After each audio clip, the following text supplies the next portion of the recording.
नमस्कार शेतकरी बांधवांनो, शेतकऱ्यांसाठी आज आनंदाची बातमी आहे। तर आज 11 वाजतापासून तर या जिल्ह्यांमध्ये पीक विमा जमा होणार आहे। तर त्यामध्ये जे काही जिल्हे वगळण्यात आले होते ते सुद्धा नवीन जिल्हे ॲड करण्यात आलेले आहे। तर आजच्या व्हिडिओमध्ये संपूर्ण माहिती पाहणार आहे, कोणत्या जिल्ह्यांमध्ये 11 वाजता पीक विमा जमा होणार आहे। तर व्हिडिओला स्किप न करता शेवटपर्यंत बघा। तर या जिल्ह्यातील शेतकऱ्यांच्या बँक खात्यामध्ये पीक विमा जमा होणार आहे।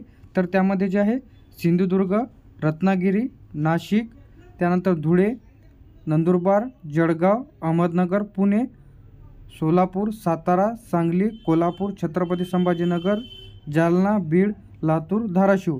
त्याचप्रमाणे जर तुम्ही रब्बी पीक विमा भरलेला असेल तर त्याचा लवकरात लवकर तुम्हाला ई पीक पाहणी आणि क्लेम करायचा आहे, तरच तुम्हाला रब्बी पीक विमा इथं मिळणार आहे।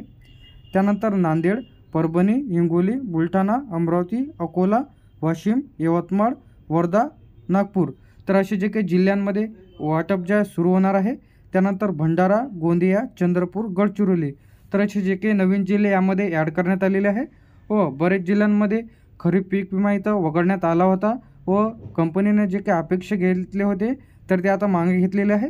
तर असं सर्व जिल्ह्यांमध्ये पीक विमा वाटप सुरू होईल।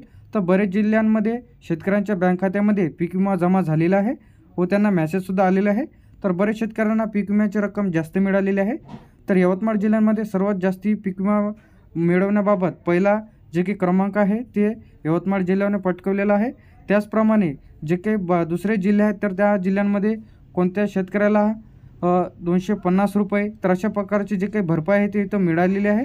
त्यामुळे शेतकरी इथं नाराज झालेले आहे व बरेच जिल्ह्यांमध्ये पीक विमा जास्त मिळालेला आहे व कोणत्या जिल्ह्यांमध्ये शेतकऱ्यांना कमी मिळालेला आहे।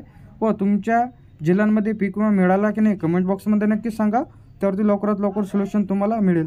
तर अशाच प्रकारचे नवीन अपडेट्स आणि नवीन व्हिडिओज पाहण्यासाठी आपल्या चॅनलला सबस्क्राईब करून ठेवा। थँक्यू।